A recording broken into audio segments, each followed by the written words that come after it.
have become almost unbearable for me. And for my family.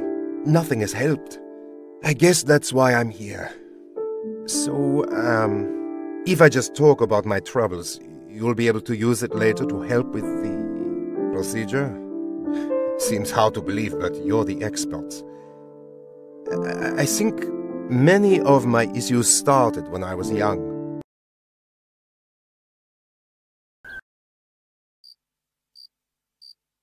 Welcome to Neuroprober Training. I am pleased to be your guide. When I'm speaking, you can always make a right-click. Whether you are speaking with the client, you'll find that every detail of the subconscious is trying to tell its story.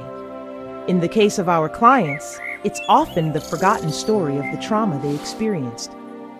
Some parts of the patient's memory may have become confused or corrupted by the conscious mind's attempts to reconcile or cover up the truth of what happened to them.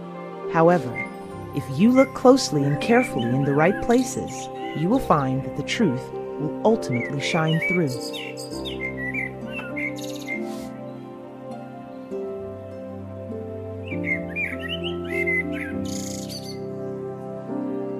While neuroprobing, you will encounter objects that look like photographs.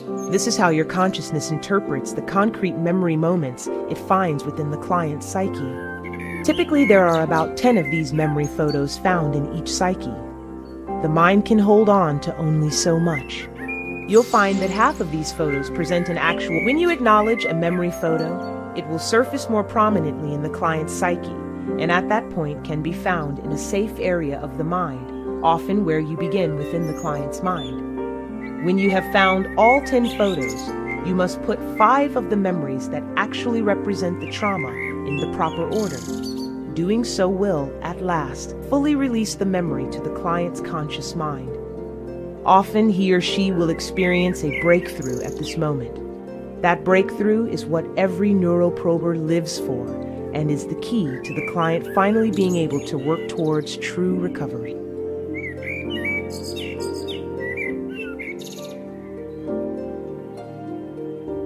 While neuroprobing, you will encounter objects that look like photographs. This is how your consciousness interprets the concrete memory moments it finds within the client's psyche. Typically, there are about 10 of these memory photos found in each psyche. The mind can hold on to only so much. You'll find that half of these photos present an actual moment. Whether you are speaking with the client directly or some parts of the subconscious allow you to interact with them. While neuroprobing, make a left-click motion to engage with it. Holding on to right-click will allow you to move the item around to examine it further. When you are done, you can make a left-click motion again, and it will return to its natural position.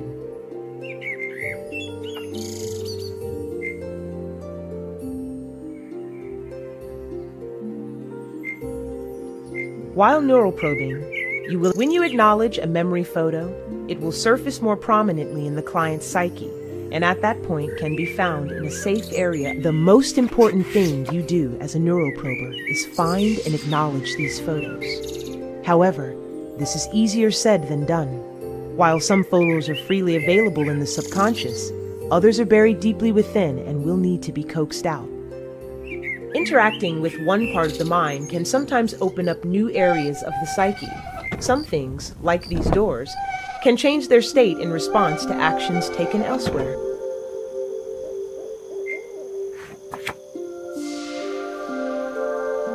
The subconscious doesn't take kindly to intruders and will take every opportunity to feed off of any sensations of anxiety or tension you offer to it.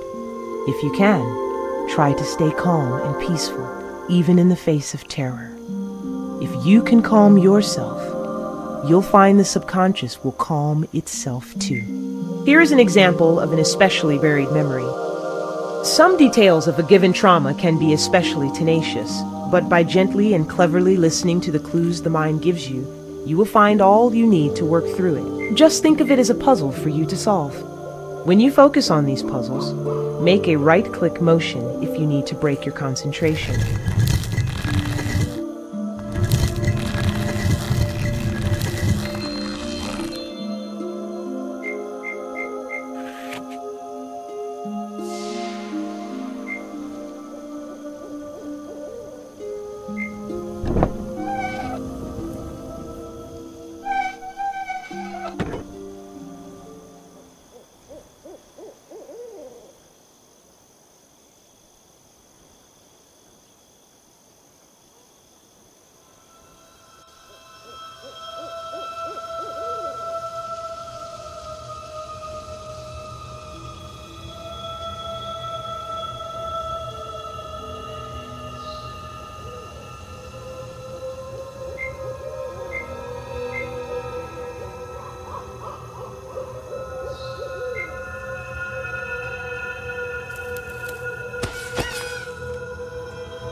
While neuroprobing, your consciousness is lost deep inside the subconscious mind of the client. While this is a journey that you must make alone, we at the Neurostalgia Institute take the safety of our neuroprobers very seriously. If you need to access any of your neuroprober tools or pull your consciousness free, press your finger where an escape key might be. This will bring up your neuroprober tools, and you can proceed as needed from there.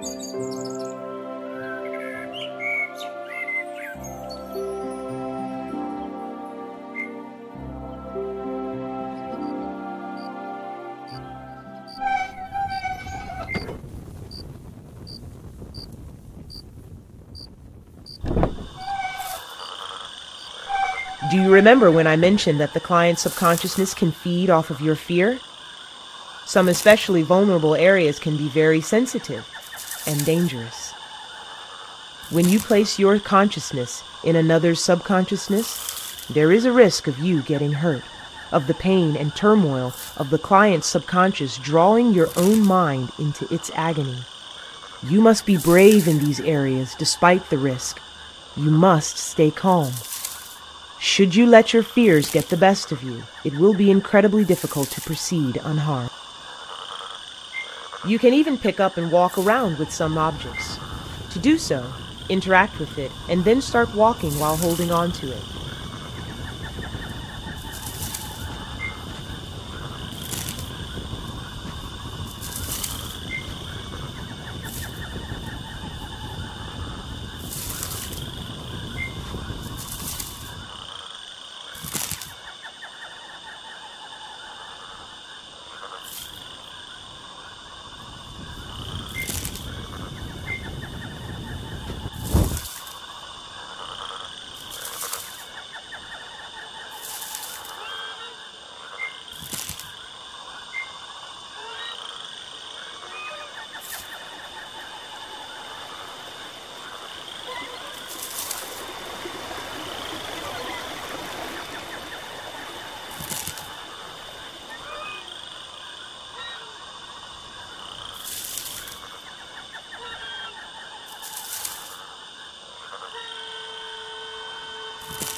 When your consciousness is in another's subconsciousness, your psyches will inevitably intermingle. Just as the client's mind can affect you, you will see parts of yourself reflected in the mind of the client. Tread lightly and tread carefully.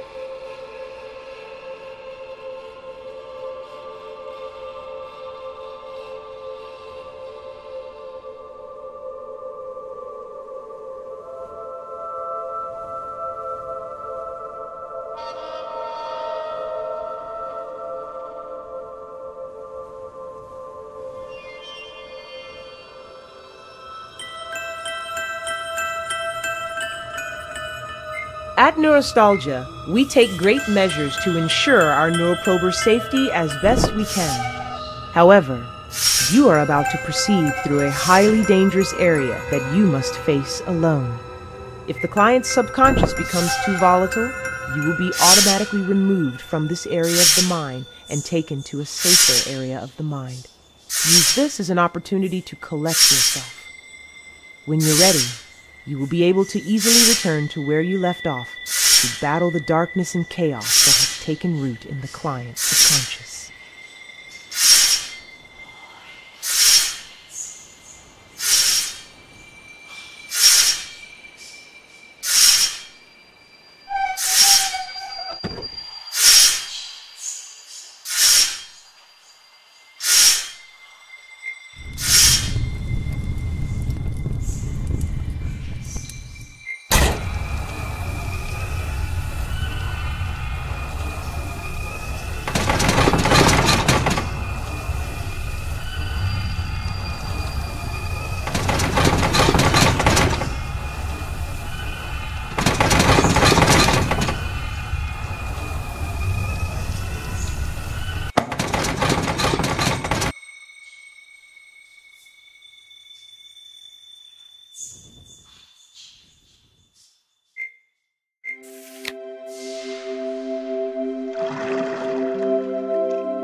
That's not the story of this client's trauma.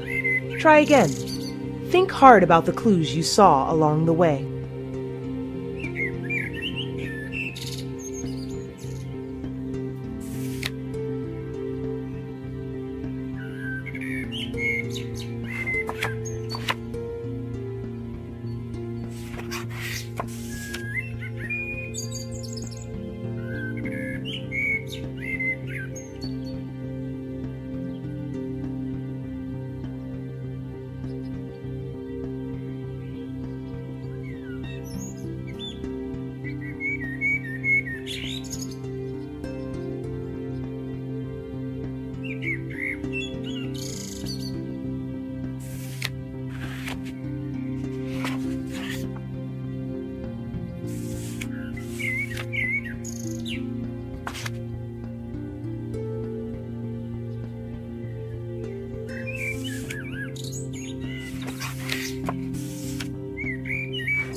Take a moment and focus.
Oh my God. Oh my God. It's all rushing back to me. It's so awful, and I don't want to remember, but yes, I now know the face of my demon. My sister and I, we were taken out into the woods by my stepmother for one of her nighttime walks. We'd usually find our way back by leaving a trail of whatever we could grab before the walk, marbles, pieces of paper, even pebbles. However, one night, she took us deep, deep into the woods. We brought some bread to leave a trail of crumbs, but all the forest creatures must have eaten them. We were lost, so lost.